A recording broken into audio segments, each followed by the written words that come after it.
क्षणाहाची करावा विचार, क्षण क्षणाहाची करावा विचार, तरावया पार भव सिंधू. नाशिवंत देह जाणार सकळ, आयुष्य खातो काळ सावधान. संत समागमी धरावी आवडी, संत समागमी धरावी आवडी, करावी तातडी परमार्थी. नाशिवंत देह जाणार सकळ, आयुष्य खातो काळ सावधान. तुका म्हणे इह लोकीच्या व्यवहारे, तुका म्हणे इह लोकीच्या व्यवहारे, नका डोळे धुरे भरून राहू.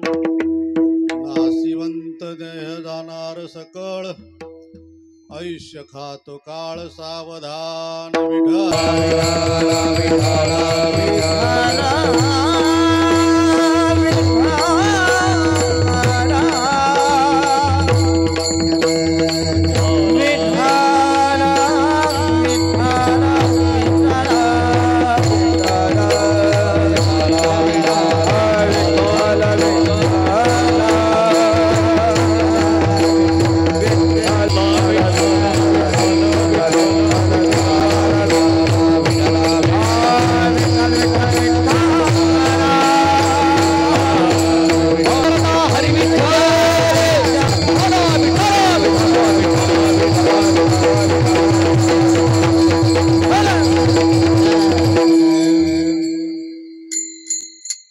क्षणाहाची करावा विचार, तरावया पार भव सिंधू. नाशिवंत देह जाणार सकळ, आयुष्य खातो काळ सावधान. प्रस्तुत कीर्तन रूपी सेवेकरता घेतलेला जो अभंग आहे तो अभंग श्री संत जगद्गुरु देवनिवासी असणारे तुकाराम महाराज यांचा 4 चरणाचा अभंग असून, तुकाराम महाराज या देहाला आल्यानंतर काय केलं पाहिजे याचा विचार या अभंगातून सांगतात. विचार तरावया पार भव सिंधू, नाशिवंत देह जाणार सकळ, आयुष्य खातो काळ सावधान. आज या ठिकाणी असणारा हा कार्यक्रम निमित्ताने सर्वांना विदित आहे. फक्त तुमची एकच फतगत झाली, कीर्तनकाराची जे पाहिजे होतं ते काही मिळालं नाही, दुसरंच भूत आणून उभं केलं. आमचे असणारे आदरणीय स्वर्गवासी भास्करराव बाजीराव पाटील जाधव यांचं आज वर्ष श्राद्ध आहे आणि या श्राद्धाच्या निमित्ताने त्यांचं असणारं कुटुंब बरंच मोठं आहे. कुटुंब काही लहान नाही, जवळजवळ शिरेगावचं निमनिम गाव या कुटुंबाचं आहे. 100 तरी मला वाटतं उमरा तुमचा असेल आहे का नाही, सगळ्या मिळून गेनबाबाचं ते सगळं जर कुटुंब पाहिलं तर मोठं कुटुंब आहे, सर्वात मोठं कुटुंब आहे. असं असणार आप्पाचं हे कुटुंब आहे. 5 भाऊ आहे, बरोबर ना? 5 भाऊ, 5 बंधू आहे. आणि 5 बंधू जसे 5 पांडव होते, 5 पांडवाचा व्यवहार वेगवेगळा, तसे या 5 भावाचा व्यवहार वेगवेगळा होता. आप्पाचा व्यवहार वेगळा, आप्पा घराच्या बाहेर कधी जास्त गेले नाहीत, ठराविक त्यांचा ती व्यापारी लाईनीतले. आप्पाचा व्यवहार व्यापारी लाईनीतला. काकाचा व्यवहार पुढाऱ्याशी होता, त्यांची लाईन पुढाऱ्याची लाईन होती. राजकारण गावातला असो बाहेरचा असो सगळं राजकारण त्यांनी केलं. भगवानाचा परमार्थ त्यांनी बाकीचं काही पाहिलं नाही, व्यवहारातही जास्त लक्ष दिलं नाही, काही नाही. पण परमार्थ मात्र अव्याहतपणाने आतापर्यंत चांगल्या प्रकाराने परमार्थ त्यांनी टिकवलेला आहे, असे आमचे भगवानना. आणि 2 भावाचा माझा काही जास्त परिचय नाही, कारण ते कधी याच्यात आलेच नाही, माझ्या समोरात नाही किंवा मी पाहण्यात असतील, पण असे परिचयात आले नाही. जसे हे परिचयात आले तसे ते 2 काही परिचयात आले नाही. एकाचा व्यवहार शेतीकडे असेल आणि एकाचा व्यवहार दुसऱ्या शेतीकडे धरू, काय हरकत नाही. त्यांनी त्यांच्या घराची शेती आणि त्यांचं जे असणारं कर्म तेवढं सांभाळलं. असं हे पाच भावाचं कुटुंब आणि पाच भावाचे व्यवहार वेगवेगळे भिन्न भिन्न प्रकाराने वेगवेगळ्या प्रकाराचे आहेत. आणि हा व्यवहार करत असताना, प्रपंच करत असताना काटेकोरपणाने, व्यवस्थितपणाने करणं. आप्पाचं मला ज्या वेळेला बाबांची पुण्यतिथी, सुवर्ण महोत्सव आणि त्याच्यात चांगला जवळून परिचय, एकदा दोनदा भेटायला आलो, पण मला एकदा तर खटकूनच घेतलं त्यांनी. काय म्हणे तुम्ही आता गादीवर बसले काशीनाथ बाबा, मला भेटायला यायची म्हणे, तुम्ही यायचाच पात्र नाही म्हणे. पहिल्यांदाच पहिलीच वेळ मला थोडं खटेल म्हणली, हे माणूस असं का बोल राहिले, पण मला स्वभाव माहित नव्हता. बोलणं झालं, सगळं झालं. बोलणं झाल्यानंतर मी काय शांत ऐकून घेतलं.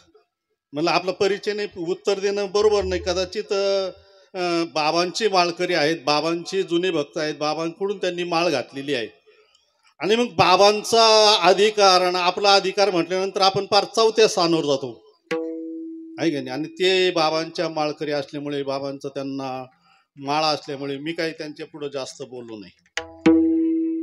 त्यांनी मला बरंच सुनवलं, बरंच बोलले त्या पहिल्याच भेटीमध्ये. नंतर दुसऱ्या भेटीला आलो, म्हणलं आप्पा आपला असा असा कार्यक्रम ठरवला. म्हणजे वा, लय गोड झालं म्हणे, खूप चांगलं काम तुम्ही हाती घेतलं म्हणे, आणि आमच्या गावाला मान दिला. एवढा मान आमच्या गावाला दिला तुकाराम बाबांच्या काळामध्ये किंवा माऊली बाबांच्या काळामध्ये, काशीनाथ बाबांच्या काळामध्ये ती येत जात होते, पण एवढा मान आमच्या गावाला काही कधी मिळाला नाही. पण तुम्ही हा मान द्या तर मला खूप आनंद वाटतो. तुम्ही मला काही सेवा सांगा, मी ती सेवा करायला तयार आहे. कोणती सेवा द्या म्हणे माझ्याकडे, मी सेवा करायला तयार आहे. तुम्ही म्हणाल ती सेवा करायला तयार आहे. आणि तो कार्यक्रम ठरला. आणि कार्यक्रम ठरल्यानंतर परत मी भेटायला आलो पत्रिका घेऊन. आणि परत भेटायला आल्यानंतर त्यांचेच वाक्य म्हणे, बाबा तुम्ही आमच्या शिरेगावात स्वर्ग उतरवलं म्हणे, बस आमचं कल्याण झालं, आमच्या गावाचं कल्याण झालं. पण मी त्याच्यातही काय हरकून गेलो नाही. म्हणलं यांचे पहिले शब्द मला आठवत होती. म्हणलं आप्पाचं स्वभाव आहे आणि त्यांचा माझा स्वभाव काय मला काय माहित नाही, त्यांना माझा काही स्वभाव माहिती नाही. पण आपण कार्य चांगलं केलेले, शाबासकी दिली, चांगलं दिलं. आणि बाबांच्या कार्यक्रमाला एक दिवस ते कार्यक्रमाला तिथं आले, भागवताच्या कार्यक्रमाला एक दिवस. तब्येत नव्हती तरी पण आलेच. म्हणजे बाबा मला पाहायचंच. आता परत काय काय मिळेल पाहायला, काय नाही मिळायचं. पण हा बाबांचा कार्यक्रम, तुकाराम बाबांची पुण्यतिथी, माझ्या गुरुची पुण्यतिथी. आणि मी कधी काही घर सोडून खेडल्याला आलो नाही, कुठं गेलो नाही, कधी कीर्तनाला येत नव्हतो म्हणे. माझा व्यवहार आणि मी त्याच्यातच मी करतो होतो म्हणे. बाकीचं मी काही पाहिलं नाही. मी बाबांकडे पाहिलं नाही, गावाकडे पाहिलं नाही, कोणाकडेच पाहिलं नाही. मी माझा व्यवहार पाहिला म्हणे. पण आता तुम्ही चांगलं कार्य केलं, एक दिवस मी तिथं भेटायला येईल. आणि खूप चांगलं कार्य, आमच्या गावाचं मोठं भाग्य, आमच्या गावाला खूप मोठं नाव लौकिक तुम्ही प्राप्त करून दिलं. तुमचं आम्ही किती ऋणी मानावं हे माझ्या शब्दांनी काही मी वर्णन करत नाही, माझ्या शब्दांनी काही वर्णन होत नाही. हे त्यांचे शेवटचे शब्द होते. ते असं हे कुटुंब आणि या कुटुंबाने केलेली सेवा, परमपूज्य गुरुवारी बाबांची असेल, माऊली बाबांची असेल, गोविंद बाबांची असेल आणि काशीनाथ बाबांची असेल. आणि तसं गाव जर पाहिलं तर एका महात्म्याची जन्मभूमी आहे, तसं पुण्यवान गाव आहे. आणि या पुण्यवान गावामुळे गोविंद बाबा सारख्यांचा जन्म या ठिकाणी झालेला आहे. त्यांनी भगवत भक्ती केली, बाबांची सेवा केली. विठ्ठल विठ्ठल जाणं कोण जाणं, आप्पाची इच्छा म्हणा किंवा आप्पाच्या मनात असेल त्याप्रमाणे कीर्तन त्यांना वाटत असेल बाबांच्याच यांचं व्हावं, मग कदाचित ते फेलही गेला असेल. तुम्ही ठरवलं एक. आणि सध्याच्या काळामध्ये काय झालेलं आहे, पैशाचा उत्मात. आणि त्या उत्मातामुळं कोण कसा आहे कोण काय याचा काही विचार करून फक्त समाज जमला पाहिजे आणि मला मोठं म्हणलं पाहिजे, याच्याकरता हे बाकीचे कार्यक्रम. आमचे कार्यक्रम साधे सुधे, कारण आम्ही एक तर सेवेतून आलेलो आहे. आम्ही काही मोठे अभ्यासू किंवा काही विद्वानातून नाही आलेलो. आम्ही फक्त सेवेतून इथपर्यंत पोहोचलेलो आहे, सेवा करू.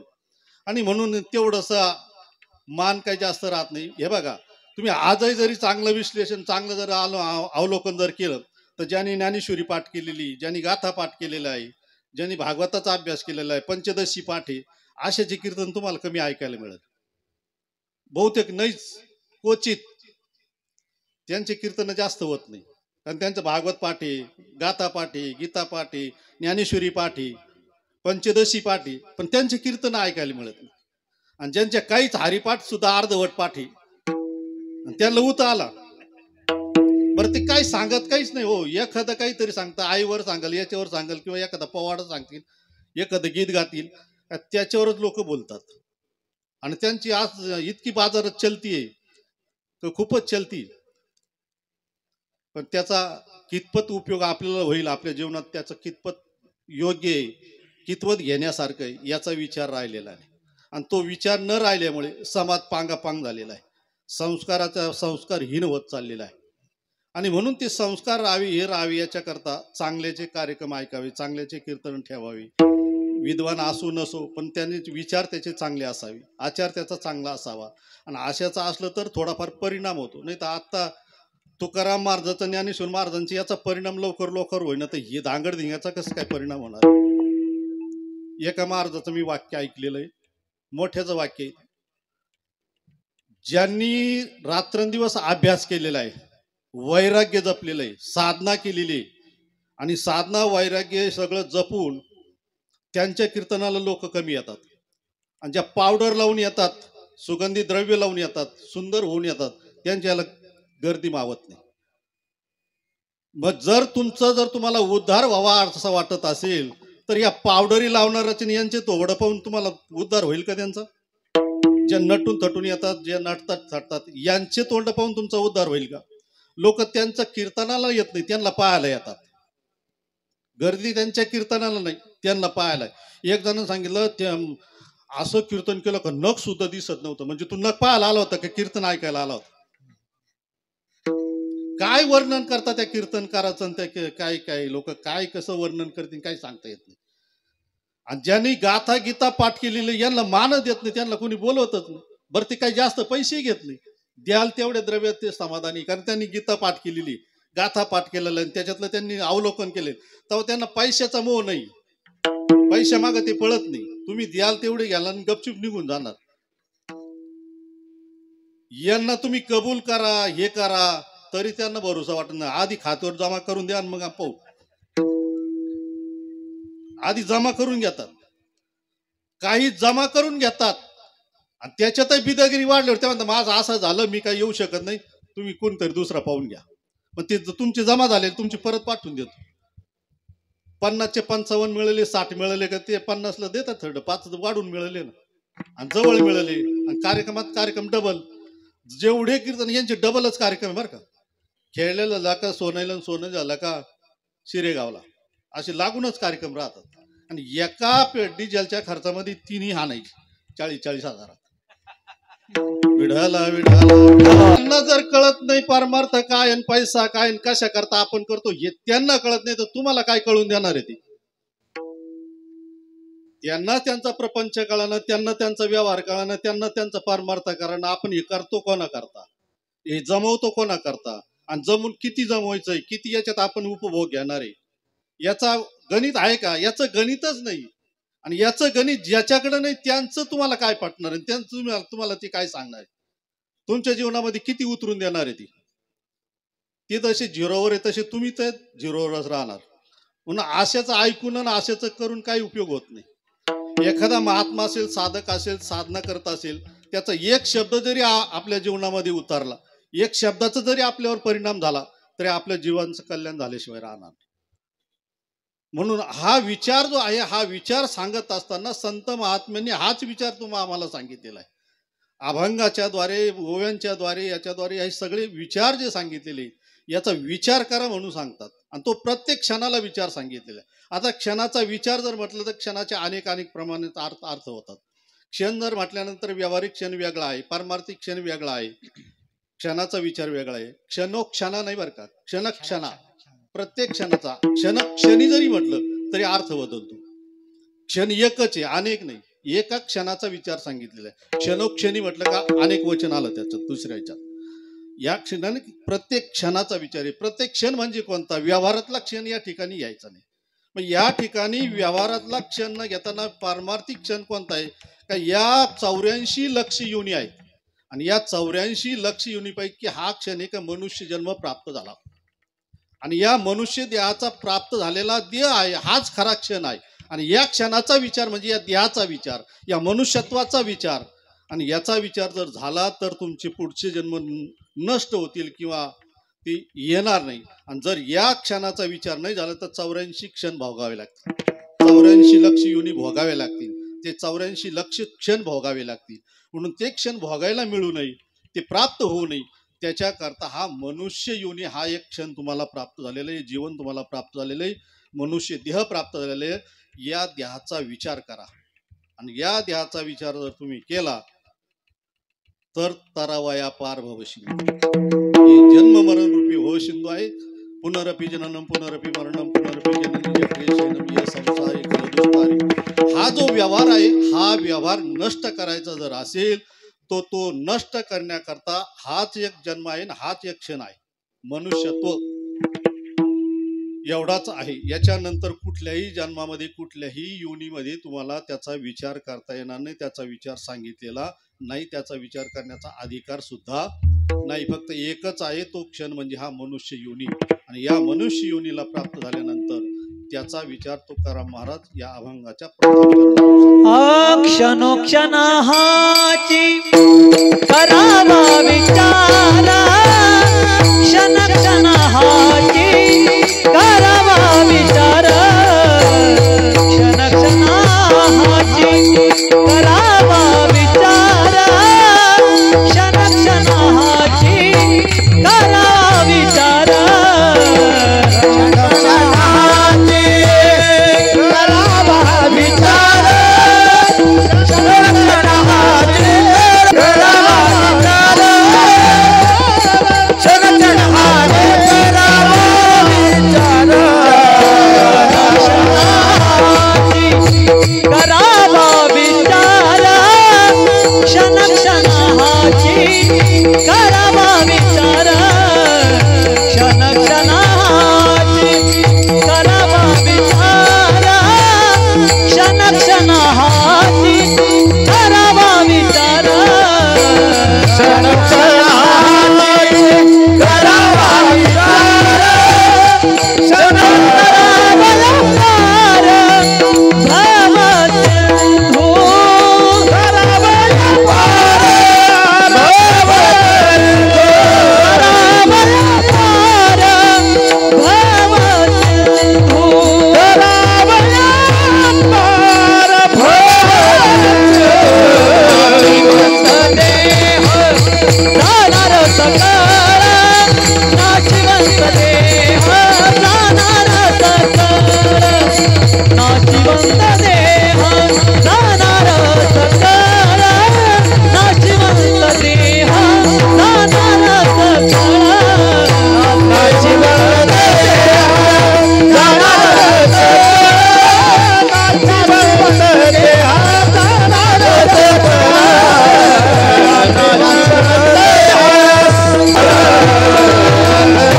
क्षण क्षण क्षण हाची करावा विचार, विचार करा सांगतात.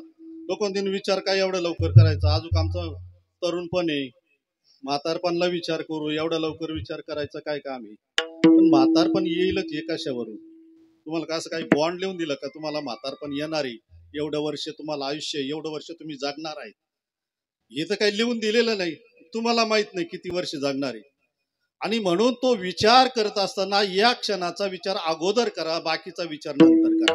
पण नेमकं आपण बाकीचा विचार अगोदर करतो, ज्याचा करायचा तो नंतर मागं ठेवतो. आणि मागं ठेवला का त्याच्यापासून काही प्राप्त होत नाही. सध्याच्या काळात आपण जर विचार करायचा म्हटलं तर आता सध्याच्या काळामध्ये या क्षणालाच हा विचार झाला तर त्याचा परिणाम आहे, अथवा अन्यथा दुःख भोगल्याशिवाय गत्यांतर नाही. म्हणून क्षण जो आहे, हा मनुष्य जन्म जो प्राप्त झालेला आहे, या मनुष्य देहाचं इति कर्तव्यता काय आहे, तर पहिली इति कर्तव्यता हे आहे का भगवत स्वरूपाची प्राप्ती व्हावी, भगवंताचं नामचिंतन करावं. भगवत स्वरूपाला आपण जाऊच असं काही सांगता येत नाही. एका जन्मात होईलच आपलं काही तेवढं भाग्य नाही, किंवा आपण तेवढं काही सायास करत नाही, तेवढं काही कष्ट करत नाही, तेवढं काही नामचिंतन करत नाही. ते होण्याकरता, त्या स्वरूपाला प्राप्त होण्याकरता अनेक जन्माची पुण्याई लागते, अनेक जन्माचं कर्म लागतं. आणि अनेक जन्माची पुण्य, अनेक जन्माचं कर्म असेल तर ते प्राप्त होत, सहजासहजी प्राप्त होत नाही. तुकाराम बाबाने अनेक जन्मामध्ये साधना केलेल्या होत्या, म्हणून तुकाराम बाबा मी मागचाच श्रीमंत आहे, पूर्वीच मी श्रीमंत आहे, मला काही गरज नाही श्रीमंताची, मला पैशाची गरज नाही, मी अति श्रीमंत होतो. पण या काही कालाने मला हे भोगायला प्राप्त मिळालं ना, आता मी या द्यात आलेलो आहे. आता या द्यात आल्यानंतर मला भगवंताची प्राप्ती झाली तर उपयोगी, नाही तर अन्यथा काय उपयोग नाही. म्हणून बाबांनी साधना करायला जी सुरुवात केली तर 50 वर्ष योग साधना केली, सिद्धत्वाला प्राप्त होईपर्यंत साधना केली, तेव्हा कुठंतरी थोडंफार प्राप्त झालं. आणि आपण रात्रंदिवस प्रपंचातच व्यवहारातच, तेव्हा आपल्याला काय प्राप्त होणार. म्हणून विचार करत असताना या क्षणाचा विचार, या मनुष्य देहाचा विचार, पहिला विचार जो आहे तो पारमार्थिक विचार करावा. आपल्याकडून नामचिंतन किती घडतं, आपण नामस्मरण किती करतो, व्यवहार किती करतो, लोकांना किती फसवतो, आणि फसवल्यानंतर काय प्राप्त होणार आहे, सध्या याचा काही विचार राहिलेला आहे. आणि न विचार राहिल्यामुळे अंधाधुंद कारभार झालेले हे, अंधाधुंद कारभार झाल्यामुळे दुःखाची प्राप्ती प्रत्येकाच्या जीवनामध्ये आपल्याला पाहायला मिळते. कोण सुखी या जगामध्ये, कोणी कीर्तनकाराही सुखी नाही, कोणी सुखी नाही. लोकांना आम्ही एवढा जप केला, मरायला तो जप केला. जप कशाला म्हणतात, जप कशाला म्हणतात, ज्याने जप केला. काही लोकांना आम्ही 13 कोटी जप केला, झालाच नाही 13 कोटी जप. 13 कोटी जप केला म्हटल्यानंतर, 13 कोटी जप झाल्यानंतर ज्या देवतेच्या नामाचं चिंतन केलं, ज्या देवतेच्या नामाचं नामस्मरण केलं, ती देवता 13 कोटी जप झाल्यानंतर समोर उभी राहते, असं शास्त्राचा सिद्धांत आहे. 13 कोटी जप झाल्यानंतर ती देवता त्याच्या समोर उभी राहते आणि ती सांगते का तुला काय लागतं मागून घे, ती द्यायला तयार होते. केव्हा, 13 कोटी जप केल्यानंतर.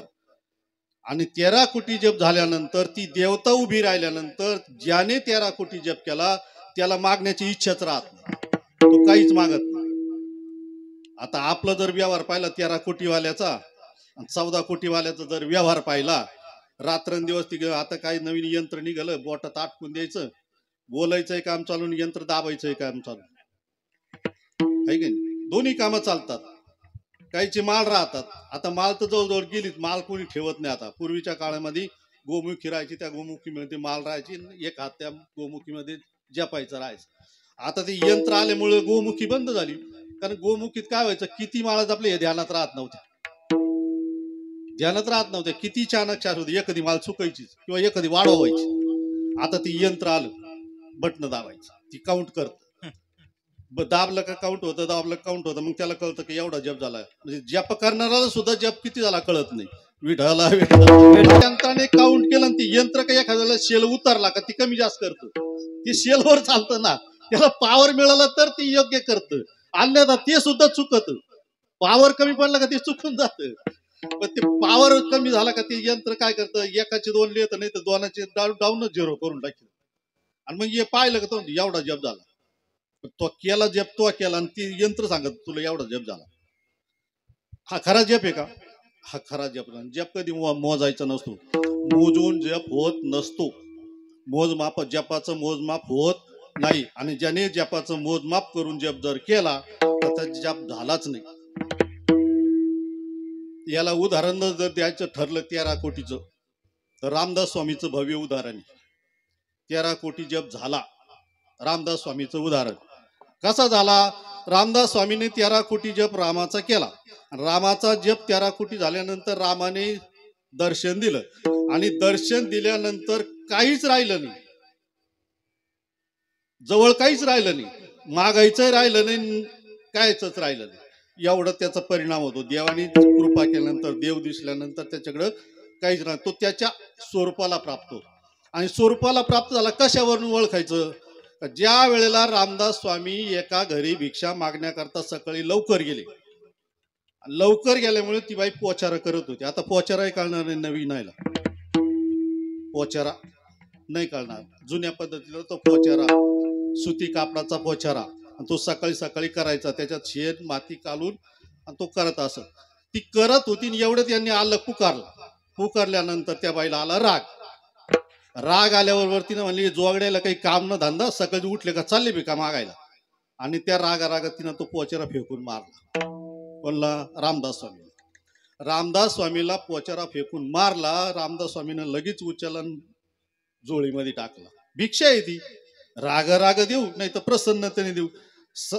एकदा का प्राप्ती झाली भगवंताची का त्यांच्या ठिकाणी भेद राहत नाही. अभेद स्थिती प्राप्त होती आणि अभेद स्थिती प्राप्त झाली का काही जरी त्यांना रागून फेकलं चांगलं फेकलं तरी त्यांना ते चांगलंच वाटतं. तसं रामदास स्वामीने तो पोचारा घेतला, झोळीत टाकला आणि निघून गेले. आपल्याला भिक्षा मिळाली, आता भिक्षा मागायची नाही. नियम असतो काही भिक्षाचा, त्या नियमाप्रमाणे त्यांनी भिक्षा घेतली, घरी घेऊन गेली. गेल्यानंतर दुपारचं जेवण झालं. दुपारचं जेवण झाल्यानंतर तो पोचारा काढला, धुतला, वाळू घातला. 4 वाजता तो वाळला आणि वाळल्यानंतर त्याच्या बारीक बारीक चिटुळ्या केल्या, बारीक बारीक, आणि त्या पोटवर वळून काढल्या. म्हणजे त्याला पीळ देऊन ते वळल्या. त्याच्यात तेल टाकलं. तेल टाकून ते रामाच्या समोर तो दिवा लावला संध्याकाळी. आणि दिवा लावल्यानंतर तो दिवा पेटला आणि पाहिल्यानंतर भगवंताचं दर्शन घेतलं आणि भगवंताला सांगितलं, देवा इतक्या दिवस भिक्षा मागितली पण अशी भिक्षा आजपर्यंत मिळालीच नाही. बाकीच्या भिक्षा मिळाल्या पण त्या सगळे उदरनिर्वाह झाला त्याच्यात, बाकी काही झालं नाही त्याच्यात. पण या माऊलीने अशी मला भिक्षा दिली का त्या भिक्षेमुळं आज संध्याकाळी अंधार पडला तरी तुझा चेहरा एकदम चांगला आणि टवटवीत दिसतो, स्पष्ट दिसतो. एवढी मोठी भिक्षा त्या मातेने घातली. हा कशाचा परिणाम आहे? 13 कोटीचा परिणाम आहे.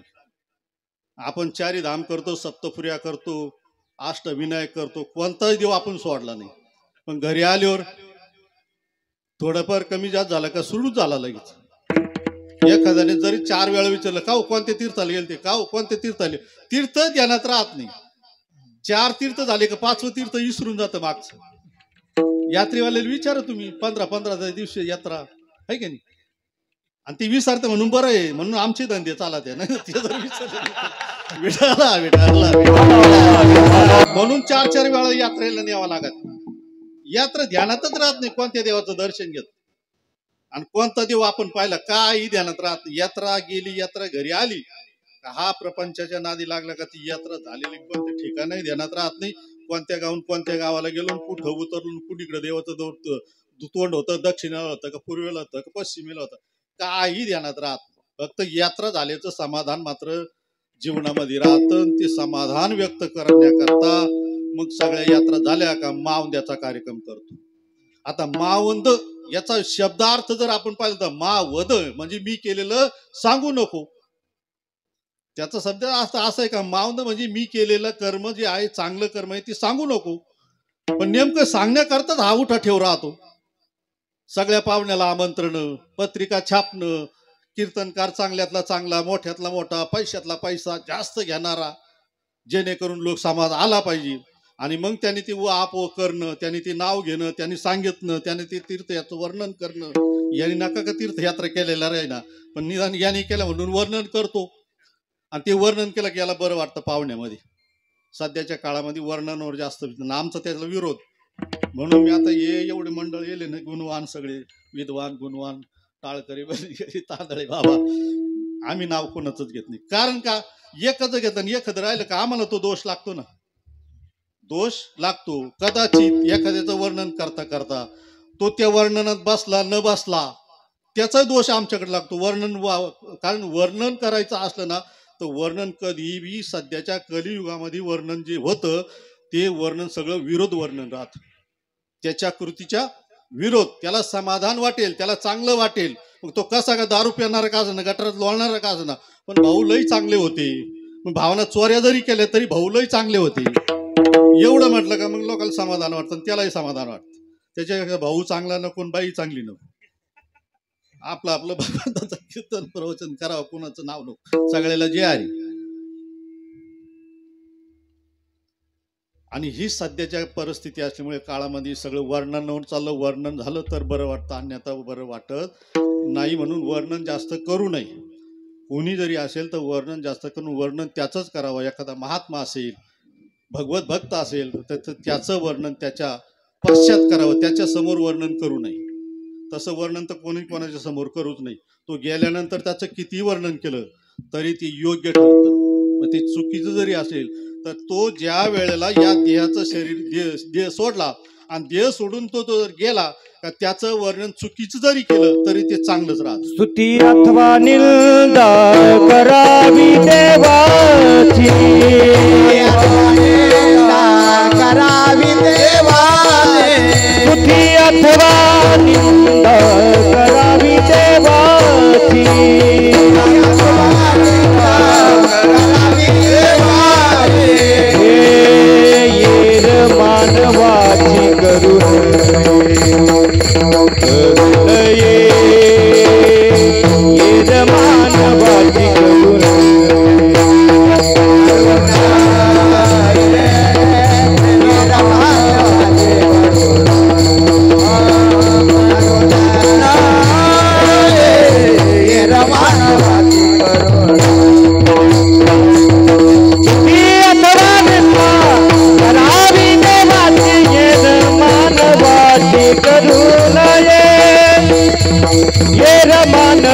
करुण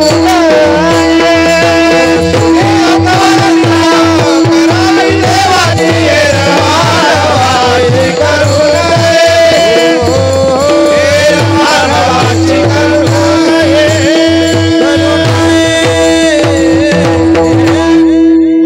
करावी देवाची, इतर मानवाची करू नये. कारण इतर मानव हे स्तुतीतही बसत नाही, निंदेतही बसत नाही, दोन्हीकडे बसत नाही, दोन्हीतही त्यांचा अधिकार नाही. निंदा जर करायची असली तर तेवढं तो निंदकाला ते सामर्थ्य असावं लागतं, त्यांनी तेवढं निंदा केलेली आहे, त्याच्याकरता त्याची निंदा करण्याला सामर्थ्य असावं लागतं. वाल्या कोळ्या इतकं तर आता कोणी निंदक नाहीच, म्हणून सर्व माणसाची निंदा करणं तेवढं काही शोभत नाही, त्याची निंदा होत नाही, अपुरी पडते ती निंदा. म्हणून मानवाची निंदा करू नये. स्तुती करण्याच्या लायक तो राहत नाही. स्तुती करायची असली तर तेवढा स्तुतीला तो लायक राहत नाही, म्हणून मानवाची स्तुती करू नये. देव दोन्ही बाबतीत बसतो, निंदा करण्यालाही तेवढाच पात्र आहे, स्तुती करण्यालाही देव तेवढाच पात्र आहे. म्हणून देवाची स्तुती केली आणि निंदाही केली तरी दोन्ही केला असताना भगवान परमात्मा मोक्षच देतो. बरं का, भगवंताची स्तुती केली तरी मोक्ष आणि निंदा केली तरी मोक्षाची. म्हणून देवाची करावी. मानवाकडून दोन्ही केलं तर काहीच मिळत नाही. वर्णावी ती थोरी,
सांगितलेलं आहे. चोरी देवाची वर्णन करावी, बरोबर ना. विठ्ठलाची चोरी वर्णन करावी. देवाची चोरी वर्णन केली असताना आपलं चोरी कर्माचं पाप जातं. आपण केलेली चोरी जर केली आणि देवाच्या चोरीचं वर्णन केलं आपलं पाप जातं. म्हणून देवाच्या चोरीचं वर्णन करावं. इतर मानवाची करू नये. का करू नये? कारण इतर मानवाची करण्याचा अधिकार त्याचाही नाही ना आपलाही नाही. कारण इतर मानव जर पाहिले तर एका चढी एक चोऱ्या करणारे दररोज टीव्हीला चोऱ्या पाहतो आपण, है की नाही? तुमच्या भागात आहेच, सगळ्या भागात आहे, चोर कुठं नाहीये, रात्रंदिवस चोऱ्या चालू आहे ना. म्हणून त्यांचं वर्णन करून एका चढी एक चोर आहे. मग चोर कोणाचा आहे? तसा चोर भगवान परमात्मा जो आहे, तर भगवान परमात्म्याने जी चोरी केली ती कोणाला जमली नाही, कोणत्या देवालाही जमली नाही, कोणत्या मानवालाही जमली नाही. म्हणून एकटा चोर आहे, ती एकटीच चोरी म्हणून त्याचं वर्णन केलं का त्याचं पुण्य प्राप्त होतं. आणि मानवाचं का करू नये? कारण मानव एका चढी एक चोर असल्यामुळे कोणाचं करावं तर एक कमीच पडतो. एकाचं नाव घेतलं का दुसरं त्याच्यावरची चोरी, त्याच्यावरचा तिसरा चोर. आणि मग यांच्या वर्णन किती केलं तर कितीतरी चोर होते ना, मग यांच्या वर्णनात काय नाही, उलट पाप लागल म्हणून. आणि शास्त्र असं सांगतं का पाप हे वर्णन करावं आणि पुण्य झाकून ठेवावं. आपलं नेमकं उलट होतं, आपण पाप झाकून ठेवतो आणि पुण्य सांगितल्याशिवाय राहत नाही. चारी धामाला गेलो, सप्तपुऱ्याला गेलो, हे गेलो ते गेलो, पण चोऱ्या किती गेले हे कुठं सांगत? मांजर मारलेली सांगत नाही, पण काशीला गेलो सांगतो. पण काशीला गेला कशा करता? म्हणजे मांजर वाया करता. मांजर का वाहिली? मग सांगतो कर्म घडलं होतं. तरी म्हणत नाही मी मांजर मारली म्हणून, कर्म घडलं होतं म्हणतो. म्हणजे पाप करायचं ते झाकून ठेवायचं आणि पुण्य केलं का उघडं करायचं. जे जास्त सांगितलं का त्याचं महत्व कमी होत असतं, त्याचं तेज कमी होत असतं. म्हणून पुण्याचं तेज कमी होऊ नये ते झाकून ठेवावं. आणि पाप हे सांगितल्याशिवाय राहू नये, म्हणजे त्याचं कर्म कमी होत. त्याच्यावर आता गोष्ट आहे, पण मग विषय बाजूला जाईल. आपल्याला विषय एवढाच करायचा, क्षण हाची करावा विचार. या मानव देहाचा हा क्षण आपल्याला प्राप्त झालेला आहे. आणि हा मानव देह प्राप्त झाला असताना तो क्षण आपल्याला या जीवनामध्ये या देहामध्ये प्राप्त झालेला आहे. आणि या जीवनाचा जर विचार झाला, या क्षणाचा जर विचार झाला, या देहाचा जर विचार केला तर आपला उद्धार होईल. अन्यथा अनेक 84 लक्ष योनी भोगावे लागतील. म्हणून या उद्धार करायचा असेल, या जन्ममृत्यूतून सुटायचं असेल, जन्ममृत्यू नाहीसं करायचं असेल तर त्याच्याकरता मानव देह हा सेपरेट त्याच्याकरता दिलेला आहे. आणि या देहाचा विचार करत असताना हा देह दिलेला आहे भगवंतानी नामचिंतनाकरता, भगवंताच्या भक्तीकरता, भगवंताच्या सेवेकरता, याच्याकरता दिलेला हा मानव देह आहे. आणि या मानव देहात सेवा करत असताना देवाने सांगितलं, तुम्ही जर नामचिंतन केलं, सेवा केली तर तुम्हाला माझी प्राप्ती होईल, तुमचं कर्म चांगलं होईल, तुम्हाला चांगलं स्थान मिळेल. याच्याकरता तुम्ही काय करा? माझं नामचिंतन करा, माझं भजन करा, माझं सर्व कार्य करा, पूजा करा, हे सर्व करा तर तुम्हाला प्राप्त होईल. देवाना सांगितलं. पण संतांनी सांगितलं, देवा तुम्ही त्यांना जर अटकवलं तर बाकीचे व्यवहार होतील कसे? त्याच्यात अटकू नका. म्हणून संताला काय करावं लागलं? देवानंतर परत अवतार घ्यावा लागला. आणि देवानंतर अवतार घेऊन संतांनी काय केलं? देवाने सांगितलं तेच संतांनी सांगितलं. पण संतांनी सांगत असताना थोडं सोप्या पद्धतीनं सांगितलं का समाजाला दोन्ही घडलं पाहिजे, व्यवहारही घडला पाहिजे आणि परमार्थही घडला पाहिजे. देव नुसतं परमार्थ सांगतो पण व्यवहार कुठं सांगतो? तसं संतांनी व्यवहारही सांगितला आणि परमार्थही सांगितला. संतांनी सांगत असताना बाबा हो तुम्ही काय करा, तुम्ही करा, देवाची भक्ती करा, नामचिंतन करा, नामस्मरण करा, त्याच्याकरता कुठलाही काही पाळू नका, काहीच करू नका. पण तुम्ही काय करा? कामामध्ये काम काही म्हणा, कुठलंही काम सोडू नका, प्रपंच सोडू नका, शेती सोडू नका, व्यवहार सोडू नका, व्यापार सोडू नका, धंदा सोडू नका, गावाला जायचं सोडू नका, 10-11वी सोडू नका, काही सोडू नका. नातलग जपा, सगळं जपा, मुलं जपा, सगळं जपा. पण ते करत असताना तुम्ही काय करा? इथून कोपरगावला दाव्याला चालले, पण रस्त्यानं गाडीवर तुम्ही एकटेचे किंवा दोघंचे, इतर याचं त्याचं धुणं धुतल्यापेक्षा काय करा? घरून निघल्यापासून रामकृष्ण हरी, रामकृष्ण हरी, रामकृष्ण हरी, दाव्यापर्यंत जाऊस तर म्हणा रामकृष्ण हरी. आणि धुणं धुत जर बसले तर कुठंतरी एखादा ड्रायव्हर आडवा होईल देईल पलटी मारून. त्यापेक्षा काय करा? नामचिंतन करा, नामस्मरण करा, भजन करावे भजन करावे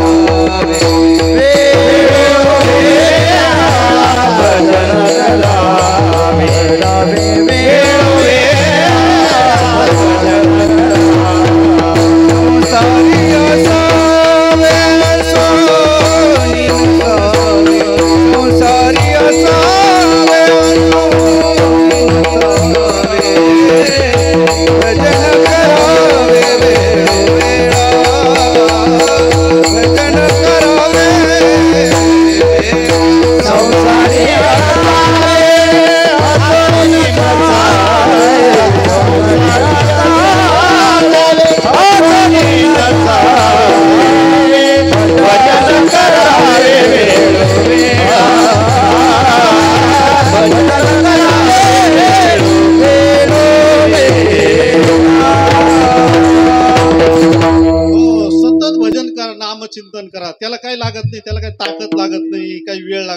काही नाही. आता रिकामीच चाललेली, गाडीवर बसलेली, इकडे तिकडे पाहत चालल्यापेक्षा आणि याचं वावरात पाणी त्याच्या वावरात पाणी, त्यांनी इकडं खंदू दिलं असतं तर ते निघून गेलं असतं, चर पाडला असतं, बरं झालं. हे विचार कशाला करतात? तुमचा विचार करा. याच्या चराचा मरू द्या, जाऊ द्या, विचार करू द्या. पडीत पडलं तर पण गहू होईल, नाही तर नाही होईल, जाऊ द्या, मरू द्या. तर तुमचा विचार करा. तुम्ही काय करा, या विचार केल्यापेक्षा नामचिंतन करा, नामस्मरण करा. नाही तर चालले मग पुंतांब्याला, बाबा एवढं पाणी नाही, कधी वाळायचं कधी आता गहू व्हायची, तो विचार सोडून द्या. तो नका विचार करू. ते त्यांचं ते पाहते, त्यांचं कर्म आहे.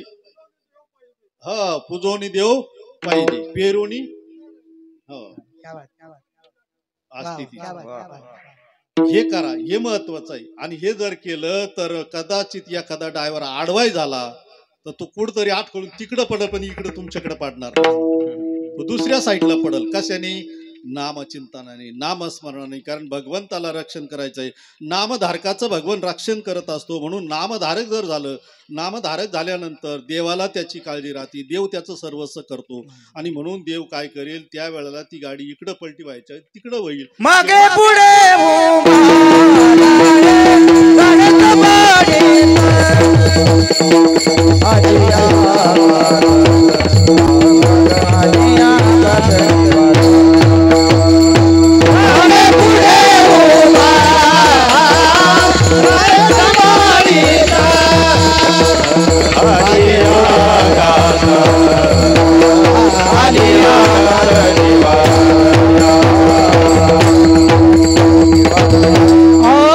धर्म सांगे दूता येथे नाही तुम्हा जाता, जेथे होय हरी कथा सदा घोषणा माझा. यमधर्म सांगे दूता येथे नाही तुम्हा जाता, जेथे हरी कथा सदा घोषणा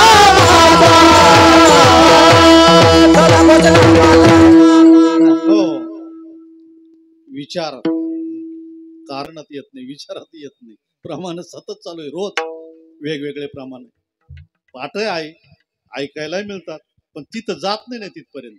का जात नाही काय माहिती, काय पाप आडवा असेल तर असेल. तर तिथपर्यंत गेलं पाहिजे. नामजप झाला पाहिजे, नामचिंतन झालं पाहिजे. हे जर झालं तर या द्याचा, या क्षणाचा विचार, हा विचार जर आत्ता करा. लोक दिन करू म्हातारपणला. म्हातारपण आपल्या हातात नाही. म्हातारपण कसं जाईल हे सांगता येत नाही. सध्याला आता म्हातारपण यायचं कामच राहिलं नाही. म्हातारे कोणी होणार, इथून पुढे तर म्हातारेच होणार नाही.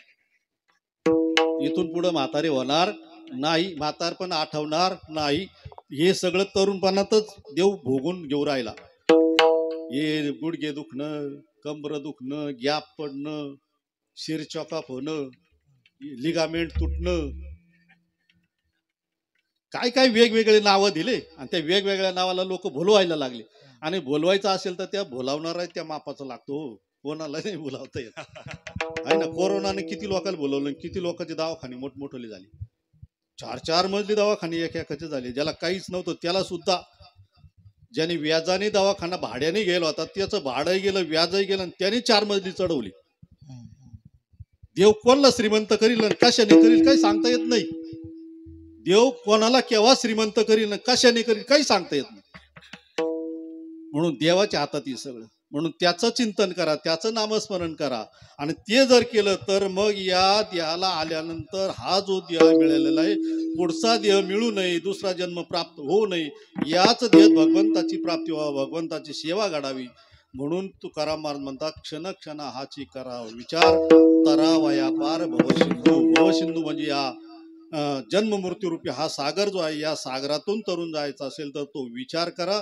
आणि हा विचार जर केला तर उपयोगी, अन्यथा उपयोग होणार नाही. का होणार नाही? कारण हे शरीर कसं आहे, नाश पावणार आहे. कधी नाश पावेल याचं सांगता येत नाही. आणि नाशिवंत हे कधी सडल सांगता येत नाही. ते फ्रीजमध्ये ठेवा का कुठेही ठेवा, त्याचा नाश ठरलेला आहे. त्या वेळेला तो नाश होणार. तुम्ही कितीही जपलं, काही जपलं तरी त्याचा नाश क्षणाला झाल्याशिवाय राहतं. म्हणून नाशिवंत आहे. आणि असं हे नाशिवंत असल्यामुळे, याचा भरोसा नसल्यामुळे तुम्ही काय करा, नामचिंतन करा, या क्षणाचा विचार करा. आणि हा क्षणाचा विचार करत असताना त्याच्याकरता काय करावं लागेल, तर तो क्षण विचार करण्याकरता हे नाशिवंती सगळ्याला माहिती आहे, कसं आलं कसं गेलं हे सगळ्याला माहिती. आता त्याच्यावर त्या याच्यावर जात नाही दुसऱ्या चरणावर, आपण आता डायरेक्ट तिसरं चरण, ठीक आहे.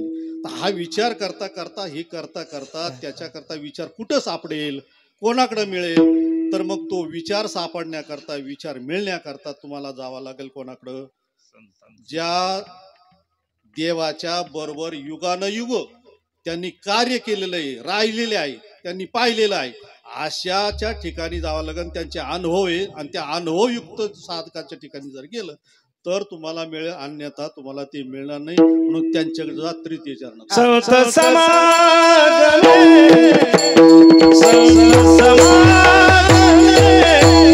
संत समागमे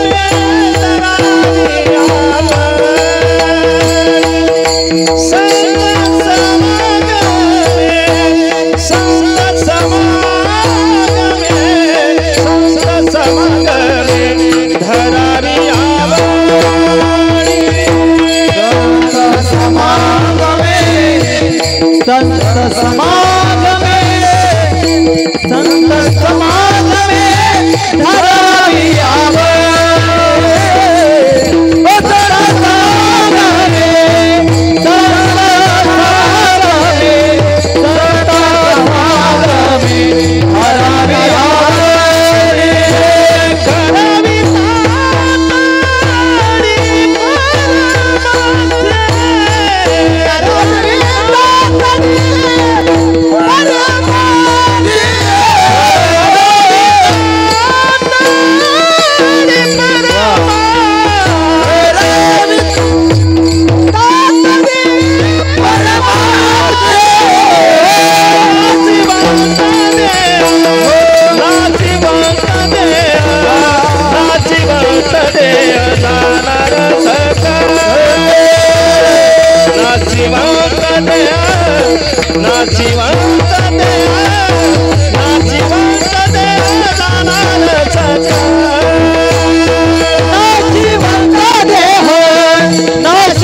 याच्याकरता तुकाराम महाराज सांगतात, जा कोणाकडे जा, संताकडे जा, त्यांची समागम करा, त्यांचं संगती करा. आणि त्यांची संगती समागम जर केला तर त्यांचा तुम्हाला परिणाम होईल. आणि परिणाम झाला का तुम्हाला बाकीचं काही करावं, आपोआप तुमच्या जीवनामध्ये त्याची उत्क्रांती होईल आणि तुम्ही त्याप्रमाणे व्हाल. कारण संगतीचा फार मोठा परिणाम आहे. आणि सध्याच्या काळामध्ये आता संगती जर म्हटलं ना, हे खेड्यातल्या लोकांना दिल्यापेक्षा अगोदर ह्या दिल्ली मुंबईच्या लोकांना द्यावं लागेल. ही जी पुढारी ना, खरं यांना संतच संगतीत घालायला पाहिजे, यांना ग्रंथ वाचायला लावायला पाहिजे, यांना गाथे वाचायला लावायला पाहिजे, यांना ज्ञानेश्वर्या वाचायला लावायला पाहिजे. तर यांना कळन का समाज कसा चालवायचा आणि कसं काय व्यवहार करायचा आणि कोणा करता करतो किती करतो याचं ज्ञान यांच्याकडे नसल्यामुळे हे सगळं अंधाधुंद चालू आहे. अहो तुम्ही कमावता कोणा करता हो, बरं कमवून काय तुम्ही राहणार का ते भोगायला? बरं तुम्हाला भोगता येतं का? जेवढं तुम्ही रोज पैसा कमावता तेवढं भोगता का? त्याच्यातलं 10% सुद्धा तुम्हाला भोगायला मिळत नाही. आणि मग कशा करता ते कमवायचं? हा, जर आपल्याला त्याच्यातून आनंद मिळत असेल, भोगायला मिळत असेल तर जरूर मिळवा. कोणतीही गोष्ट याला आनंद करताय, त्याला समाधान मिळण्याकरताय. मग जर समाधान जर त्याच्यातून मिळत नसेल तर कशा करता कष्ट करायचे, कशा करता मिळवायची? बरं मिळवा ना, पण ते ठराविक प्रमाणात मिळवा ना. आणि याचा परिणाम काय होऊ लागला, हे करायला लागल्यामुळे यांची मागची पिढी तेच करायला लागली ना. आज एक कार्टून होतं, एक काहीतरी बापाला दाखवतो, बाप इकडे पाहतो, मला काय माहिती नाही. तुला माहिती नाही, तू पोराचं तुला माहिती कोणाचं करायचं का, जगाचं काय माहिती करून काय हा, पाठी सुद्धा तुटून गेले हो सांगता सांगता. एवढा विचार वाईट आहे. विठाला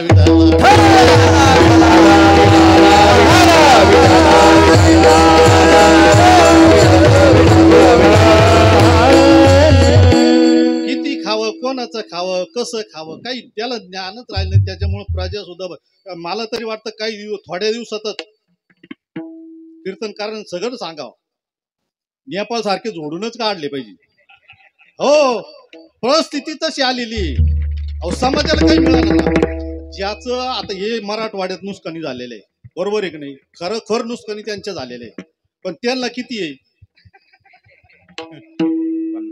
हा ना, आमच्याकडे बाग आहेत, आमचे काहीच नुकसान नाही तरी आमचे पंचनामे झाले. हो, आमचं कवडीचंही नुकसान नाही तरी आमचे 10-10, 20-20 एकराचे पंचनामे येऊन लावा. आम्हाला काही करायचं नाही बाबा, राहू द्या. अवकाशाला राहू द्या, ही पापाचा पाहिजे. मला पंचनामा नको, मला काहीच नाही.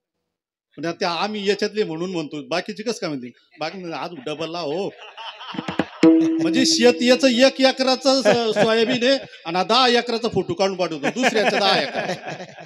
इतका अंधाधुंद कारभार आहे. आणि असा अंधाधुंद जर कारभार चालला तर हे जग कसं काय सुधारायचं, कसं काय पुढे यायचं? याच्याकरता संतांच्या ग्रंथाची गरज आहे, याच्याकरता संतांच्या वाङ्मयाची गरज आहे. आणि हे वाङ्मय ह्या लोकांना तुम्हाला आम्हाला ऐकायला पेक्षा यांना ऐकायला दिलं पाहिजे, यांना त्याचं चिंतन करायला लावलं पाहिजे. आणि यांना जर चिंतन झालं, यांनी जर चिंतन केलं तर निश्चितच देश सुधारल्याशिवाय राहणार नाही. तर तुम्ही आम्ही किती पारायण करू द्या, परिणाम होईल पण त्याला लय दिवस लागतील. यांनी जर थोडक्यात जर केलं ना तर लवकर जग सुधरेल, लवकर श्रीमंत होईल भारत. सोन्याची चिडिया तवाच पाहायला मिळेल, नंतर नाही मिळणारच नाही. एवढले मोठले घोटाळे, एवढल्या मोठाले चोऱ्यान, एवढल्या बरं ते काय काय तथ्य राहिलं. हो, पूर्वीच्या काळामध्ये काय आदर होते. आमच्या जीवनामध्ये आमचा आदर सांगतो मी. शिक्षकांनी जर मारलं शाळेत आणि शिक्षकांनी मारल्यानंतर जर आपण रडत गेलो घरी तर घरचे म्हणायचे आजूक ठोकायला पाहिजे होता, काल शाळेत नव्हता गेला ना म्हणून गुरुजीनं मारलं तुला. का नाही गेला तू, काय काम होतं तो? तुला मी सांगते गुरुजीला उद्या गेला चांगलं ठोकून काढा. म्हणजे ही तक्रार घेऊन गेला का ती त्यांच्याकडे तक्रार घेऊन जायचे, याला नाही उद्या चांगला चोपून काढा. आणि असं म्हटलं की याची गाळ गुंडीच व्हायची. हा म्हणतो तक्रार सांगणं चुकीचं आहे, त्यापेक्षा तो तिकडे सांगत नव्हता, इकडे गपचूप मार खाऊन घ्यायचं. पण परिणाम काय व्हायचा? शिक्षण चांगलं मिळायचं. आजही तुम्ही जुने लोक पाहिजे का 300 त्यांनी वावरात जर टांगा जरी टाकल्या ना ते म्हणते एवढं एकर आहे. आता कॅल्क्युलेटर घेईल, हे घेईल, ते घेईल, ते घेईल, तरी त्याला मेळ लागत नाही. किती गुंठे कमी भरले? 10-5 गुंठ्याचं घोळच. आणि त्यांनी टांगा जरी टाकल्या तरी म्हणायचे एवढं एकर भरायलाच पाहिजे, आणि भरतच होत. म्हणजे एवढं शास्त्र, एवढं गणित पक्क होतं त्या लोकांचं. आजही त्यांना झोपेत जरी विचारलं 5 दीड किती, 6 दीड किती, 9 दीड किती, तरीच ते सांगतील. यांना साधे गणित सुद्धा 11 गुणिले 11 जरी म्हटलं तरी यांचं फापाल्या जाते. यांना ते मोबाईल घ्यावा लागतो ना, ते कॅल्क्युलेटर घ्यावं, आणि त्याच्यात एखादं टिंब इकडे तिकडे झालं का ते गणित जातं कुणीकडचं कुणीकडे बॉम्ब, यालाही मेळ लागत नाही. आणि म्हणून सध्याच्या काळामध्ये हे जे चांगलं शिक्षण आहे ना हे मागं राहू राहिलं, आणि ज्याला कायचं शिक्षण आहे ते पुढे जाऊ राहिलं. आणि त्याच्यामुळे देशाचं वाटुळं कशामुळे चाललं? 35% 30% यांना कायच आकलीचा पत्ता नाही, हे वरच्या पोहोचला. आणि ज्यांनी 90% मिळवलेले, चांगला अभ्यास केलेले, चांगला केलेले, यांना नोकऱ्या लागायला. हा सगळा गोंधळ इथं चालू आहे. हा गोंधळ मिटल्याशिवाय, हे झाल्याशिवाय मिटत नाही सगळे हे कार्यक्रम. म्हणून पूर्वीच्या काळामध्ये लोक अडाणी नव्हती, शिक्षित होती. पूर्वीचे लोक म्हणतात लय लोक अडाणी होते पूर्वीचे. अहो, पूर्वीचे लोक जर अडाणी जर असते, आज शिक्षित जर असते तर इंग्रज पळलेच नसते. इंग्रज पळवायची ज्याच्यात ताकद येते आज शिक्षित असतील का? आज एखादा चोर तुम्हाला पळवत नाही, त्याचं भुंड तुम्हाला धुवा लागत.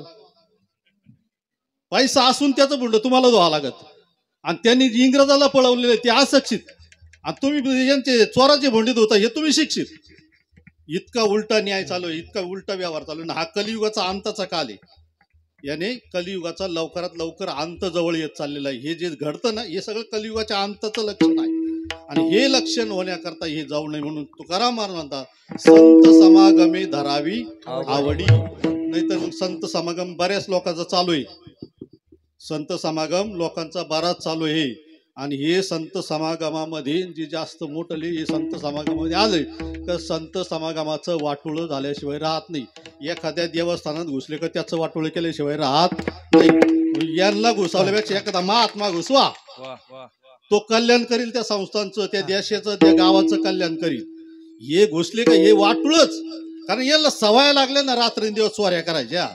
ते देवाला सुद्धा सोडणार नाही, तुम्हाला काय सोडणार आहे? म्हणून यांच्या जवळून जर सावध व्हायचं असलं तर त्याच्याकरता संत समागम, आणि संताचा समागम जर केला, संताच्या समागमात जर राहिलं तर ही प्रवृत्ती आहे, ही प्रवृत्ती नष्ट होईल. आणि यांची प्रवृत्ती नष्ट झाली का समाजाची आपोआप होती. समाजाची करावी लागत नाही, कारण समाज हा मोठ्याचं पाहून लहाना करत असतो. म्हणून अगोदर मोठे सुधरवायचे, म्हणजे लहान आपोआप सुधारतो, त्याला सुधरवायची गरज नाही. पिल्लाला सांगावं लागत नाही आईला शिकार कशी करायची, आई नाही केली का ते पिल्लू बरोबर करतं. म्हणून हे आधी या आयाने हे बाप सुधरवले पाहिजे, मागचा समाज आपोआप सुधरतो. त्याला सुधरायची गरज नाही, त्याला सांगायची गरज नाही, मुळात तो सुज्ञ आहे. निदान पुढं काय चाललं त्याच्यातून काय घडतं ते पाहून पाहून हे सगळे नाश पावायला लागले. आता सध्या 9वीचे आणि 8वीचे मुलं दारू प्यायला लागले. चांगल्या चांगल्या घराण्यातले, सुशिक्षित घराण्यातले, माळकरी घराण्यातले, कीर्तनकाराच्या घराण्यातले हे जर नाचले तर मग बाकीच्यानं काय करायचं? सध्याच्या काळात हेच नाचायला लागलेली. आणि म्हणून तुकाराम महाराज म्हणतात संत समागम धरावे आवडी. आणि नुसतं धरून उपयोग नाही ना, मग तो समागम झाल्यानंतर करावी तातडी परमार्थाची, व्यवहाराची नाही. संताची संगती झाली, संताच्या जवळ गेलं का संताच्या जवळ गेल्यानंतर त्या संताकडे गेल्यानंतर त्यांना परमार्थाबद्दल विचारावं, उद्धाराबद्दल विचारावं, उद्धार कसा होईल, परमार्थ कसा करावा, नामचिंतन कसं करावं, त्याचा परिणाम काय होतो, हे जर भाषण केलं, हे जर विश्लेषण केलं तर ते संत काय करतील? तुमच्या वाईट प्रवृत्तीचा विरोध करतील आणि वाईट प्रवृत्ती तुम्हाला सत्प्रवृत्ती प्राप्त करून सद्भावनेत, सद्वासनेत आणतील. तुमची एकदा का सद्भावना, सद्वासना निर्माण झाली का तुमच्याकडून पाप घडणार नाही, तुमच्याकडून चौर्य कर्म घडणार नाही, वाईट कर्म घडणार नाही. आणि हे न घडलं का समाज आपोआप सुधारल्याशिवाय राहत नाही. शिवाजी महाराजाला काही सांगावं लागलं का? शिवाजी महाराज तुकाराम महाराजांच्या कीर्तनात जाऊन बसत असत. कीर्तनाचा परिणाम सांगतो, नामस्मरणाचा परिणाम सांगतो. तुकाराम महाराजांच्या कीर्तनात शिवाजी महाराज जाऊन बसले आणि जाऊन बसल्यानंतर इकडं यवानांनी वेढा टाकला त्या गावाला. वेढा टाकल्यानंतर लगेच शिपाई आले सांगायला महाराजाला का महाराज असं असं झालेलं आहे, बाहेर सगळीकडून वेढा पडलेला आहे, तुम्हाला आता पकडतील, तुम्हाला आता धरणार, आता तुम्ही कसं जायचं कसं निघायचं हे तुम्ही ठरवा. पण ती शिवाजी महाराज होते आणि ते घडवले होते कोणी? जिजाबाईंनी. त्यांच्या गर्भस्थानामध्ये असताना त्यांनी त्यावेळेला गीता, भागवत, गाथा, ज्ञानेश्वरी याचं वाचन केलेलं होतं आणि ते गर्भावरती संस्कार झालेले होते. सगळ्यात श्रेष्ठ संस्कार जर असतील तर गर्भधारणेचे. गर्भामध्ये जोपर्यंत मूल आहे तोपर्यंत तुम्ही जेवढं कर्म कराल तेवढं ते गर्भावर संस्कार होतात. म्हणून सध्याचे मुलं जे बिघडायला लागले ना, हे बाया हे टी व्ही आणि मालिका पाहून पाहून ती बिघडली. सगळं ते संस्कार ते पोटातच होऊन जातात, मग बाहेर आलं का तेच करायला तयार होतात. तसं शिवाजी महाराज सांगितलं परत बोलू नको, परत येऊ नको, महाराजाच्या कीर्तनाला विक्षेप करू नको. महाराजाचं कीर्तन चालू असताना मध्ये यायचं नाही, विक्षेप करायचा नाही. जे होईल ते पुढं पाहता येईल, जे घडल ते घडल, त्या वेळेला घडल, जसं कर्म असेल तसं घडल. अजिबात यायचं नाही, कोणाला येऊ पण देऊ नको, खडकून सांगितलं. पण आता समाजाला काही राहत नाही. समाज राहतो थोडं मोठं पण असलं म्हणजे मग पळावंच लागतं पुढं पुढं पुढं पुढं. आम्हाला मागं टाक. पण तो दुसरा लगेच आला. दुसरा आल्यानंतर तू मागून आला तिकडून आणि तुकाराम महाराजाच्या कानात सांगितलं महाराज असं असं झालेले. महाराज शिवाजी महाराज इथं बसलेले आणि यवानांनी सगळ्यांनी वेढा टाकलेला आहे, महाराजाला आता पकडतील. आणि आता त्यांना जर पकडलं तर मग काय करायचं म्हणे, मग आपला राजा जाईल म्हणे पकडून. मग तुकाराम महाराजांनी काहीच केलं नाही, त्याचं ऐकून घेतलं. ऐकून घेतल्यानंतर तो गेल्यानंतर जे रामकृष्ण हरी सुरुवात केली, नामचिंतनाला सुरुवात केली. नाचून नाचून नामचिंतन चाललं, नामस्मरण चाललं. इतकं नामस्मरण केलं, इतकं नामस्मरण केलं आणि त्या नामस्मरणामध्ये लोकांना, समाजाला टाळ्या वाजवायला लावल्या, चिंतन करायला लावलं. आणि तेवढ्यात तुकाराम महाराजांनी भगवंताला सांगितलं, आराधना केली, देवा हे जर आता पकडले गेले, यांचं जर हे झालं तर माझ्या कीर्तनाचा परिणाम वेगळा होईल आणि तुझ्या नामचिंतनाचा परिणाम वेगळा लोक करतील, अर्थ वेगळा काढतील. म्हणून आता तुला काय करायचं तू ठरव. जर तू ठरवलं तर होईल, नाही तर अन्यथा हे होणार नाही. हे जर झालं पकडलं महाराजाला तर आपल्या कार्याचा सगळा नाश होऊन जाईल. म्हणून आता ही जबाबदारी तुझ्यावर आहे, याला दुसरं कोणी काही करू शकत नाही. ही सगळी जबाबदारी भगवंता तुझ्यावर आहे, असं तुकाराम महाराजांनी देवाला सांगून दिलं. देवाला सांगितल्यानंतर देवाचा परिणाम, कीर्तन संपलं. आणि कीर्तन संपलं, जे विठ्ठल व्हायच्या आधीच एक घोडं काढलं देवानी आणि त्या घोड्यावर बसले, दाढी बिडी वाढवली, शिवाजी महाराजाचं रूप धारण केलं आणि त्यांच्या समोरून घोडं गेलं पळून. आणि घोडं पळाल्यानंतर त्या शिपायानं पाहिल्यानंतर भागा भागा भागा भागा दौडा दौडा दौडा शिवाजी दौडा. सगळे त्याच्या मागे पळाले. भगवंताने 4-5 किलोमीटर नेले लांब आणि अदृश्य होऊन घेतलं. घोडं येणे शिवाजी महाराज येईल. इकडं शिवाजी महाराज सुखरूप आपल्या आपल्या घरी पोहोच. नामचिंतनाचा परिणाम, संत संगतीचा परिणाम, संतांच्या कीर्तनाचा परिणाम. आणि हा परिणाम यांना ऐकावला तर, ही कीर्तनाला आले तर, नाही तर आपण इकडे किती सांगितलं तर त्यांच्या कानावरच गेलं नाही तर त्यांना काय परिणाम, ते दुसऱ्या दिवशी चोरी करायला तयारच राहतील. त्याच्याकरता त्यांना परिणाम होण्याकरता ती कीर्तनाला आले पाहिजे. जसे शिवाजी महाराज येत होते म्हणून शिवाजी महाराजांकडून कर्म होत असताना, एवढा मोठा राजा असताना तरी पण कुठल्याही प्रकारचं वाईट कर्म त्यांच्याकडून घडलं नाही. आणि त्याचा परिणाम होत असताना तुमच्या आमच्या समोर आहे. तुम्ही आम्ही काय करतो त्याचा परिणाम लग्नामध्ये शिवाजी महाराजांची आरती. कोणत्या राजाची आरती होती? कोणत्याच राजाची आरती होत नाही, पण शिवाजी महाराजांची आरती लग्नात होती. का होती? कारण कर्म त्या पद्धतीचे, संतांचं संगती त्या पद्धतीचे, कर्म त्या पद्धतीचे. आणि त्याचा परिणाम आताच्या पुढाऱ्याला 5 वर्ष झाले म्हणजे याला घालवा गाडी. आता सगळे घालवीचंच राजकारण चालू आहे आता सध्या, की याला घालवून त्याला घालवून त्याला घालवून कोणीच राहणार नाही एका दिवशी, सगळेच जातील. म्हणून संत समागम धरावे आवडी, करावी तातडी परमार्थाची. आणि हे जर नाही केलं तर तुकाराम महाराज म्हणता, तुम्ही जर या जगाच्या व्यवहारात राहिले तर त्याचा काही उपयोगच नाही. तुका म्हणे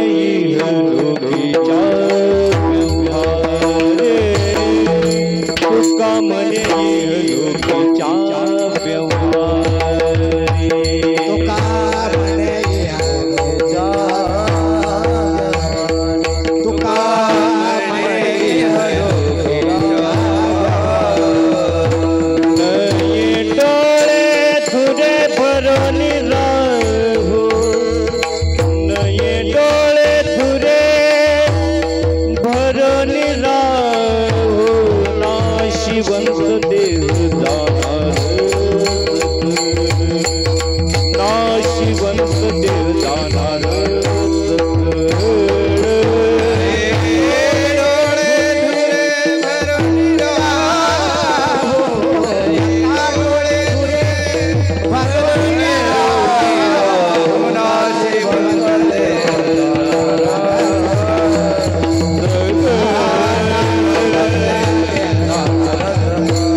संतांची प्राप्ती झालेली याचा विचार करा आणि तो प्रत्येक क्षणाला म्हणजे या देहाचा विचार करा. या देहाचा विचार सांगत असताना हा भवसागर तारून जात असताना जे कर्म करायचे या जीवनामध्ये केलेलं कर्म अनेक जन्माला कारणीभूत ठरतं. इतर देहामध्ये केलेलं कर्म ते कारण ठरत नाही. फक्त मनुष्य देहातलं जे कर्म आहे तेच इतर जन्माला कारण ठरतं. 84 लक्ष योनीला कारण ठरण्याकरता हा मनुष्य देह एकटाच आहे. आणि या देहाचा विचार केला असताना या देहात कसं राहावं, काय राहावं, त्याच्याकरता तुकाराम महाराज म्हणतात, तुम्ही संतांची समागम करा, संतांचं संगती करा, संताकडे जा, त्यांचे प्रवचन ऐका, कीर्तन ऐका. नाही तुम्हाला जाता आलं तर निदान घरी बसल्या बसल्या रात्री थोडा वेळ काढून, दिवसभर कामं करा पण रात्री एक अर्धा तास 1 तास वेळ काढून संतांचे गाथे वाचा, ज्ञानेश्वरी वाचा, संतांचं वाङ्मय वाचा. आणि त्या वाङ्मयामधून नाही काही जरी झालं पण पाप तर घडणार नाही. जरी समजा काही नाही झालं तरी पण पाप तर काही घडणार नाही. म्हणून तुमचा तो 1 तास अर्धा तास जो आहे संत वाङ्मय वाचण्याचा, त्याचा परिणाम तुमच्याकडे तर पुण्य तर प्राप्त होईलच, पण समाजात कसं वागावं, समाजाला कसं शिकवावं याचं ज्ञान तुम्हाला झाल्याशिवाय राहणार नाही. म्हणून असा असणारा हा देह आप्पाच्या निमित्ताने मी कुटुंबाला एकच सांगेल का आप्पाच्या निमित्ताने केलेला हा कार्य जे आहे या कार्यातून एवढंच घ्या का तुमचं कुटुंब मोठं आहे. सर्वात मोठं कुटुंब जर कोणतं असेल शिरेगावात तर आप्पाचं हे कुटुंब आहे. तर या कुटुंबाला एकच विनंती, व्यसन सोडून द्या, पुढारपणाच्या पाठीमागं लागू नका, संतांचं वाङ्मय आत्मसात करा, संतांचं वाङ्मयाचं चिंतन करा, नामस्मरण करा. आणि ते जर केलं तर तुम्हाला जो लौकिक त्याच्यातून प्राप्त होईल तो लौकिक कोणत्याही पुढाऱ्याच्या मागं फिरून आणि कितीही पैसा कमवला तरी तुम्हाला तो लौकिक मिळणार नाही. मग लौकिक जर मिळवायचाच असेल तर तो पारमार्थिक लौकिक मिळवा, पारमार्थिक साधना करा, पारमार्थिक चिंतन करा, माळ घाला, निर्व्यसनी राहा. आणि हे जर तुम्ही तुमच्या जीवनामध्ये केलं तर त्या आप्पाला काहीतरी दान केल्याचं पुण्य तुम्हाला प्राप्त होईल. अन्यथा तुम्ही जर कर्म तुमचं तेच लावून जर धरलं तर तुमचं जीवन दुःखमय गेल्याशिवाय राहणार नाही. म्हणून ही संतांची उक्ती आहे, संतांचं वाङ्मय आहे, संतांची शिकवण आहे. ही शिकवण आत्मसात करण्याचं कार्य जर कुटुंबाने केलं तर निश्चित कल्याण झाल्याशिवाय राहत नाही. म्हणून जीवन जर आपलं चांगलं व्हावं असं वाटत असेल तर एक वेळेस पैसा कमी कमवा, पण भगवंताची भक्ती, नामचिंतन, नामस्मरण, आणि तेही देखावू नका, देखाऊपणा नका करू, एकांतात करा, निवांत करा. नाम जप करायचा असेल तर ह्या टिकल्या घेऊन हे हातात घालून काय उपयोग नाही त्या नामचिंतनाचा. ते नामचिंतन मोजून ते गणितात येत नाही, गणितात धरल्या जात नाही. नामचिंतन स्वतः करता उद्धारा करता जर करायचं असलं तर ते एकांतात करा, आणि एकांतात करून एक चित्ताने करा, दुसरं चित्तात आलंच नाही पाहिजे. आणि तर ते नामचिंतन तुमचं 13 कोटी नाही झालं, 13,000 जरी झालं तर ते 13 कोटीच्या समान होईल. पण तुम्ही जर ती घेऊन फिरले ना प्रत्येकाशी बोलत राहिले, नामचिंतन करत राहिले तर ते नामचिंतन कुठल्याही गणितात येत नाही, कुठल्याही साधनेत प्राप्त होत नाही. म्हणून नामचिंतन तुम्ही रस्त्याने बोलता बोलता, चालता चालता, व्यवहार करता करता करू नका. चिंतन करत असताना एकांतात करा, पवित्र भावनेने करा, एकांत करून करा. हे जर केलं तर ते नामचिंतन जेवढं फलदायी ठरेल तेवढं हे कीर्तन, प्रवचन, इतर ही साधना करून मिळणार नाही. तेवढं साधन त्याच्यामध्ये आहे. म्हणून कुटुंबाला एकच विनंती की या साधनाकडे वळावं, जावं आणि चांगल्या पद्धतीने राहावं. कारण आपण भागवत केलं त्यावेळेला बऱ्याच मंडळींना माळी घातल्या, पण माळी राहिल्या नाही. त्या गेल्या माळी कुठं वाहिल्या, कोणत्या डोहात डुबकी मारली आणि ते गेल्या तरगुण आपाप. तर या डोहाचा नाद सोडून द्या. एक दिवस तो डोह तुम्हाला बुडून टाकील, तुम्हाला ठाव लागू देणार नाही. तेव्हा तुम्ही डोहात बुड्या नका मारू, नदीतच राहा, थोड्याच पाण्यात राहा, कमरा इतक्यात पाण्यात राहा. आणि हे करा तर तुमचं भविष्य चांगलं ठरेल. अन्यथा तुमच्याकडे कितीही पैसा असला तरी त्या पैशाला कोणी मोजमाप करत नाही, कोणी तुमचं नाव घेणार नाही. पण तुम्ही परमार्थ जर करेल असला, तुमच्याकडे काही जरी नसलं तरी पण समाज तुम्ही गेल्यानंतर सुद्धा नामोच्चारण करीन का जाऊ दे ते कुटुंब कसं असू, पण नामचिंतनात, नामसेवेत एक निष्ठ होतं, एकाग्र होतं आणि खूप भक्ती केली, खूप साधना केली. हे पावलोपावली तुम्हाला गेल्यानंतर तुमच्या कुटुंबाला, तुमच्या पुढच्या पिढीला ऐकायला मिळेल. आणि पुढच्या पिढीला हे जर ऐकायला मिळालं का ती पुढची पिढी तेच करायला तयार होईल. आणि जर समजा त्या पिढीला ती ऐकायला नाही मिळालं आणि तुमच्या चोऱ्यान दारून जर मिळाली ऐकायला तर ते म्हणजे आपल्या वडिलांनी केलं, आपण थोडं करू. हे तुमची संपत्ती मिळवली का ते विकायला तयार होतील, त्यांना आयतं मिळालं राहतं आणि आयत्याची किंमत कोणालाच कळत नाही, आहे का नाही. भगवंताचा सांब सगळं आयतं मिळालं, किंमत कळली नाही, तर शेवटी काय करावं लागलं, सगळं कुटुंब नष्ट करावं लागलं देवाला. आता देवाच्या कुटुंबात जर असं घडतं तर आपलं कुटुंब किती सुधरल. म्हणून आपल्या कुटुंबात सुधारायचं असेल तर संतांचं समागम, भक्तांचं समागम, नामचिंतन, नामस्मरण आणि हे जर केलं तर कुटुंब सुधरेल. आता पुढची पिढी इतकी बर्बाद झालेली आहे का त्या बर्बादीला सांगता येणार नाही, तुम्हाला विचारणार सुद्धा नाही. ती डायरेक्ट पोरं घेऊनच तुमच्या समोर येतील काही दिवसांनी. तुम्हाला कुठलंही काम ते करू देणार नाही, पडू देणार नाही. ते त्यांची पोरं घेऊन तुम्हाला सांग, बाबा हे आमचं मुलगा आहे. तेव्हा तुम्हाला माहिती होईल का पोरानं लग्न केलं, त्याला मुलगंही झालं. इतकी काळाची बिकट परिस्थिती सध्याच्या काळामध्ये आहे. आणि असा या काळामध्ये जर जगायचं असेल, टिकायचं जर असेल तर त्याचं एकच संतांचा समागम, संतांची उक्ती, संतांचं वाङ्मय आणि याचा आपण जर आपल्या जीवनामध्ये अवलोकन जर केलं तर उपयोग होईल, अन्यथा काही उपयोग होणार नाही. म्हणून झालेली सेवा भगवंताच्या चरणी, आप्पाच्या चरणी समर्पित करायची, श्रीगुरूंच्या चरणी समर्पित करून सेवेला पूर्णविराम. जे थोडंफार वाईट बोललं, वाईट आहे पण कटू आहे, पण सत्य आहे. सध्याच्या परिस्थितीला कटूच राहतं, कटू आहे आणि कटू वाटणार, पण ज्याचं कटू आहे त्याला कटू वाटेल. ज्याचं शुद्ध असेल त्याला ते शुद्धच आहे. तूप शुद्ध असेल का त्याचा वास लांबपर्यंत येणार, आणि जर मिसळ जर असलं तर ते ओळखूनच येणार. तसं ज्याला जे घ्यायचं असेल, आमचा रेडीमेड कपडा आहे. हा, आम्ही एक्सल मध्ये शिवत असतो. X double, x one, single, x 3 असे आमचे कपडे. पण ज्याचा नंबर जसा असेल तसा तो बसल्या जातो, त्याने तो घालून घ्यायचा, पण तक्रार नाही करायची. घातल्यानंतर तक्रार करायची नाही, गुपचूप घालून आणि वापरून घ्यायचा. फाटेपर्यंत वापरा, काय हरकत नाही. आमचं म्हणणं नाही का तो चांगला नाही तर फेकून द्या, फाटेपर्यंत वापरा. आणि त्याचा फायदा झाल्याशिवाय राहणार नाही. झालेली सेवा पुनश्च एकदा सद्गुरूच्या चरणी समर्पित करून सेवेला पूर्णविराम. ज्ञानेश्वर